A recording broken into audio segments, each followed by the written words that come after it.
virus. Nah, virus itu artinya dia tidak sama dengan bakteri. Kenapa? Virus itu adalah bukan sel, sementara bakteri itu adalah sel. Mengapa virus dikatakan tidak sel? Karena virus itu tidak mempunyai membran inti dan sitoplasma, yang artinya membran inti dan sitoplasma itu bukan termasuk ke dalam protoplasma. Ya, yang kedua, virus itu berasal dari bahasa Yunani, yaitu artinya adalah venom, yang artinya adalah racun. Nah, virus itu pertama kali dikemukakan oleh seorang ilmuwan bernama Anthony van Leeuwenhoek, di mana beliau melihat dengan menggunakan mikroskop dengan ukuran yang sangat-sangat kecil, yaitu ukurannya antara 0,02 sampai dengan 0,03 mikrometer. Nah, tolong dilihat di sini di struktur antara virus dengan bakteri. Nah, virus itu lebih dominan ke bentuknya yang bulat, sementara bakteri itu bentuk ukurannya itu lebih ke bentuk dengan persegi panjang, ya.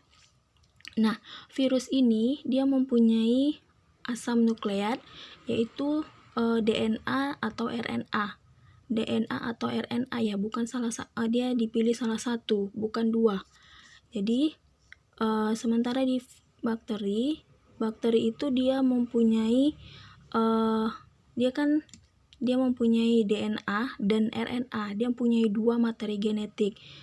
Nah, ini lihat di bagian dari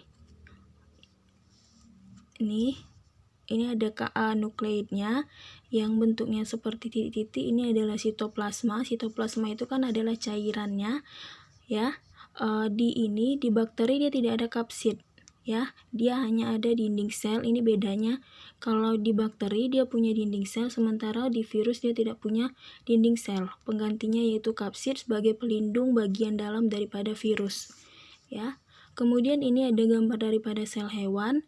Sel hewan ini juga dia mempunyai protoplasma, di mana dia punya membran sel, punya inti sel, dan punya sitoplasma.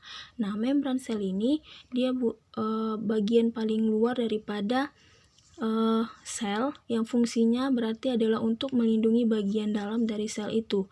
Nah, inti sel ini sama dengan yang namanya nukleus, yang fungsinya adalah sebagai pengatur dari semua kegiatan sel, ya. Kemudian ini ada sitoplasma. Sitoplasma ini merupakan cairan. Nah, untuk ciri-cirinya ini dia. Yang pertama, dia bukan sel, sudah Ibu bilang tadi. Kemudian dia merupakan makhluk peralihan. Artinya kalau dia peralihan berarti dia bisa dikatakan hidup dan bisa dikatakan mati, gitu ya. Nah, kemudian virus ini tersusun atas struktur yang pertama DNA atau RNA. Jadi dia hanya punya salah satu, bukan punya dua. Kemudian dia punya kapsid. Dia kemudian bersifat parasit obligat, yang artinya kalau dia parasit obligat berarti parasitnya itu tidak dapat bereproduksi atau tidak dapat berkembang biak di luar dari sel inangnya. Kemudian bentuknya sangat bervariasi daripada virus ini. Ukurannya tentu sangat mikroskopis, ya. Dia itu hanya dapat dilihat oleh mikroskop elektron. Kemudian lanjut ke ini, struktur virus. Nah, struktur virus ini adalah bentuk virus bentuk T, ya. Ini bagian paling atas bentuknya segitiga, ini adalah DNA yang fungsinya adalah sebagai materi genetik atau asam nukleat. Nah, ini nanti dia akan berproses pada sintesis.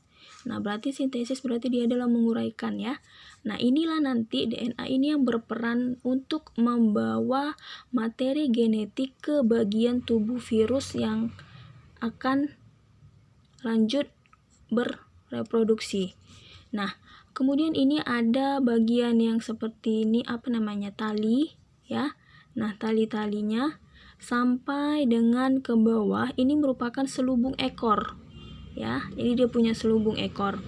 Nah, ini yang bagian bawah bentuknya tegak lurus. Ini di bagian bawahnya ini ada bentuk seperti rambut. Nah, ini adalah serabut ekornya. Yang paling bawah, ini adalah lempeng dasar.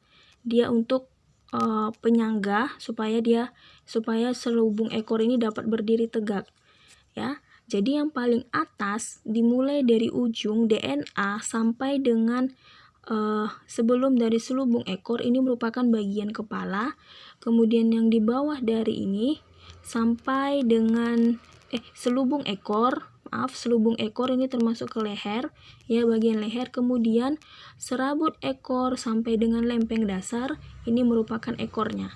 Jadi di struktur virus ada 3 bagian utama, yaitu kepala, leher, dan ekor, ya. Jadi tubuh virus itu terdiri dari protein. Nah, proteinnya apa? Proteinnya yaitu berupa kapsid dan asam nukleat. Asam nukleat yaitu DNA atau RNA.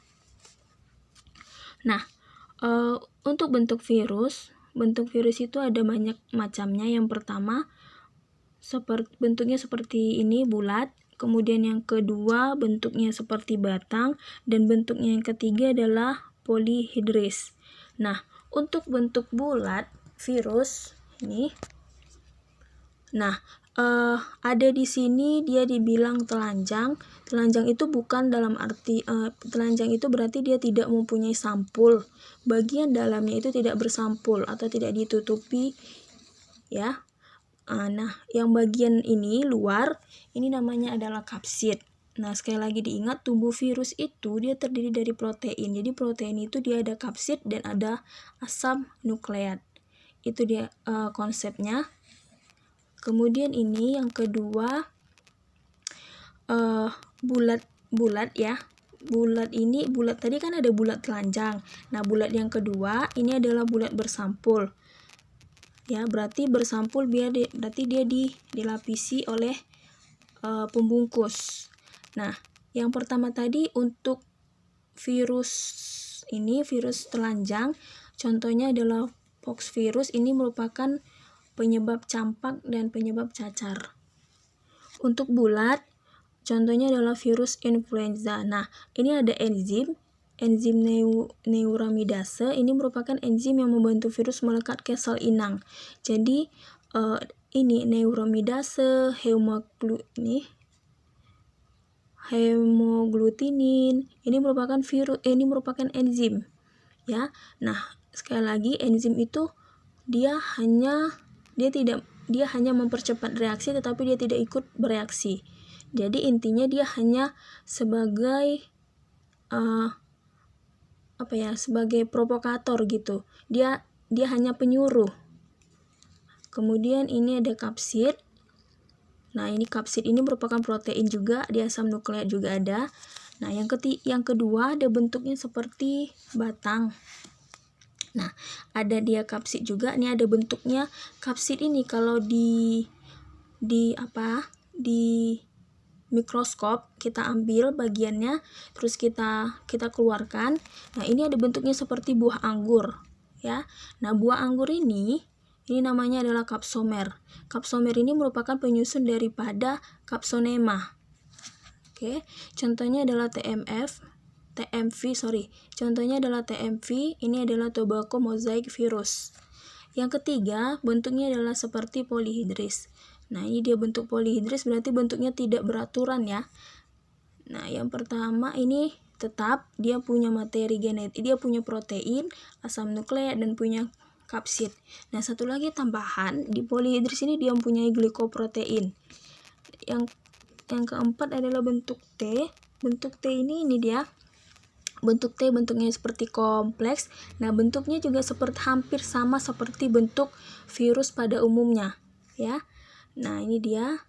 Ini ada DNA, ada kapsid, selubung ekor, lempeng dasar, dan ada jarum penusuk. Ini dia hampir sama dengan bentuk daripada struktur virus. Nah, untuk besok materi selanjutnya Ibu akan jelaskan mengenai bagaimana sih reproduksi virus yang terjadi. Nah, untuk reproduksi virus itu ada 2 macam, ada 2 reproduksinya, itu secara litik dan lisogenik. Nah, besok Ibu akan jelaskan bagaimana sih prosesnya secara litik dan secara lisogenik, apa yang terjadi pada tahap itu. Oke. Nah, ini dulu yang dapat Ibu sampaikan. Untuk selanjutnya Ibu akan jelaskan di lain waktu.